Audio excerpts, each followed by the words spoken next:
Hi everyone, and welcome back to Art with Mrs. S. Today we're going to get started on your actual shoe design, and I brought some stuff to help you out.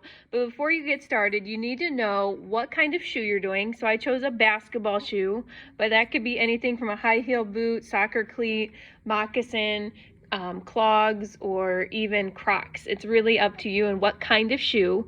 You should also know what your shoe design company is or what your shoe name's going to be. And you should also have a logo. And you'll see here the shoe I picked to trace today has a logo. I do not own this brand, so I'm not going to trace this. I'm going to put my own logo on this shoe. So I have my stuff ready to go. You'll also want a pencil, maybe an eraser, and then of course like a sharpener if you have those. And you'll also have just a plain white thin piece of paper. What you're going to do to trace your shoe, to get an outline, you're going to put this right over top. Now, I'm not saying you have to trace everything. I'm not saying you have to trace anything at all. If you're really confident in the size of the shoe you can draw and the proportions, and you're a really good artist and you have those skills, you don't have to trace, or you can kind of trace a combination of shoes. That's going to be up to you. But I'm going to highly recommend that you trace something. That way you have the size right and the shape right and the proportions right. Okay, at least something to start working with. Now you'll notice that this is very light, but I can see this really well. Even on my camera, I could see through. You can see these lines. So I'm going to start tracing. It doesn't really matter where. I would not recommend pressing super hard on your pencil, because if you do mess up or you kind of move your paper on accident, it's going to be really hard to erase those really dark lines. So I'm just starting with the bottom. I have those treads on the shoe. It's really important that you try to keep your paper from moving. So notice I'm holding it with my left hand because I'm a right-handed artist. But if you're left-handed, you might be holding it with your right hand. It's really important when you're tracing the right thing. Sometimes we trace something, well, that doesn't look right. You might have missed the line, or maybe it moved and you didn't realize it. So take your time. Go slow, get all those details. Even if you're feeling kind of lazy and don't want to trace that part, I recommend doing it. Take that time to do it. It'll be worth it.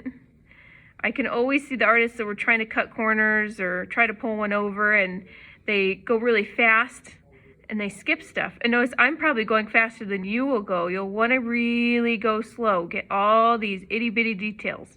And I always have artists that say, well, do I have to trace that part? The answer is no. If you don't want something, don't trace it. But things like the details in the bottom of the shoe or shoelaces, skipping those isn't going to help you at all. People are going to realize that and recognize that you missed something, and it may hurt your quality of art, and it may not even look like a shoe when you're done tracing. So again, take your time, really get all those little itty bitty details, the little things that make it a shoe and look like a shoe. All those lines, all those patterns, all those designs are going to make a world of difference. Yeah, it took me all of that time just to get the bottom of the shoe. And you might see this little corner, I missed that, so I can go back and just add that, or I could erase all of it. This shoe in particular has these little stitch marks where like a thread went through the shoe. I'll show you how I'll add those at the very end. I'm not tracing that Jordan symbol, and the same will go if you see a Nike symbol or another symbol. Don't trace that. It's not your logo. The shoelaces are one of the hardest parts to trace and to draw freehand, so take your time. There's lots of overlapping. They're weaving in and out, so slow it down. I'm pressing a lot harder than I probably should be, but that's so you can see. Again, press light. I'm actually almost done, and this has only taken me a few minutes. It may take you longer. You'll have the whole art class.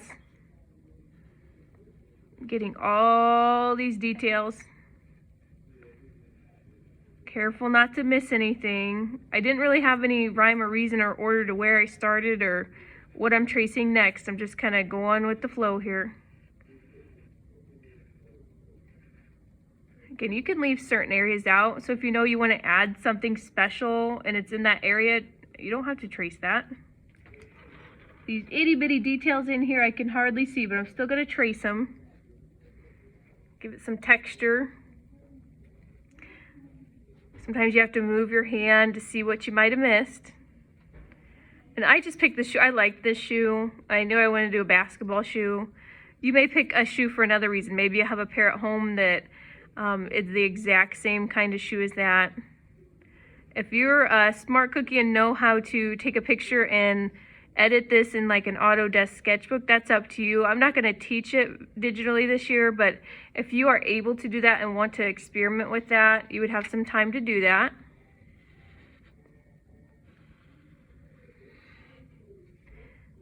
Now the last thing I have, there's these kind of stripes that go down, and then I'll show you how I very quickly add those stitches in.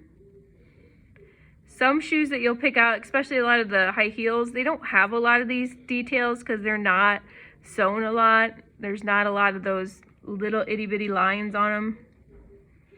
So that's going to be up to you to make your shoe more interesting. And then we'll also discuss adding a texture and a pattern to your shoe. So to add these stitch marks, I don't know if you can see them very good on the camera, they're just these kind of like dotted lines. I could either take my pencil and quietly add those dots, following those guides and those lines. I can also do more of a dash, so kind of very carefully dragging my pencil down. If you get off a little bit, no one's going to know that. No one's going to see your shoe and this printed shoe side by side. So don't get stuck on, well, that's not exactly where this was, or I got off of my line a little bit, I need to erase now. No one's going to know that. And I've done it several times, and you probably didn't even see. Adding in those lines. The real test is when I take this off, this traced paper. Sometimes that's when I can really see if I missed something. And I'll show you how to line that back up too. Okay? So I'm all done tracing. What I can do is very carefully kind of pick this up, kind of look back down, make sure I didn't miss anything, and then look at your shoe by itself. What I would do once you're done tracing, I'd put your name on this. So I'm going to put Mrs. Sprunger. We are going to cut these out eventually, so don't worry about any of the stuff out here because that'll be cut out, okay? So my shoe is done. I have traced it. I don't need this paper anymore. If you want to give it back to Mrs. Sprunger, take it home or color it, that's up to you. But now I am ready to add a logo. You should have done your logo digitally or on paper. And I'm going to use this. This is by a student named Weston, and he made this really cute juice box logo. So I'm going to copy his today. And I liked where that Jordan logo was, but if you don't like where that logo was, I could put it on the toe, I could put it on the side, I could put it back here. I might even like it here, but I'm going to stick it right here. You can also add like a square or a circle so that it kind of makes your logo stick out a little more. This is a great time if you need to use a ruler or if you want to trace something. Notice too, the size of my logo is going to be different because my shoe is pretty small. And if you've ever seen the logos on a shoe, they're really not that big because most of the design is going to be with your shoe. So I have this cute little juice box. Maybe my shoes are called the JJs or JBs. Add that to the side, okay? After you trace your shoe and after you get your logo, we have not added any color to this yet, and that's perfectly fine. When you're done with your logo and tracing, we're going to add a texture or a pattern to your shoe. That could be something as simple as adding lines or circles. So I'm going to add this texture in here. This was not on the shoe that I traced. This is something that I made up. So a texture is how something feels or looks like it feels. And then a pattern is just something like a shape, line, or color that repeats itself. So this is more of a pattern, but it could also be kind of like a scaly texture. Taking my time, slowly filling those in. And that could count as my one texture or pattern. Lines are also a great thing to add to your design. So if I wanted to put in another texture, I could simply take a straight edge or a ruler or the side of a book or a piece of paper and add in some nice straight lines. That would also count as a texture pattern, but I don't have to do both. So I could do one or the other, or maybe I really like this, I can add it back in here. I could add in something like swirls or spirals, or squares even. Dots work great. I kind of like how this diagonal line pattern or design works really well in here. You do a scaly texture, and it's up to you where you want to put it. So I could put it on here if I want, I could put it down here, but I kind of like that clean look, so I'm gonna leave that alone. I like that pattern so much, I'm gonna add it in all these large spaces. So I'm being, my artistic style is kind of coming out. This is where I am putting these designs in placement, making those informed decisions. There you go. I'm going to be ready to color this. So this may not be where you get at today, but that is kind of the process. Trace it, get your logo, and then add a texture or a pattern to your design. When we get to coloring these, I will highly recommend using colored pencil, but don't worry about getting to coloring these today. I want you to focus on those few things. Trace it, get your logo on your shoe somewhere, and then if you get beyond that, add a texture or a pattern.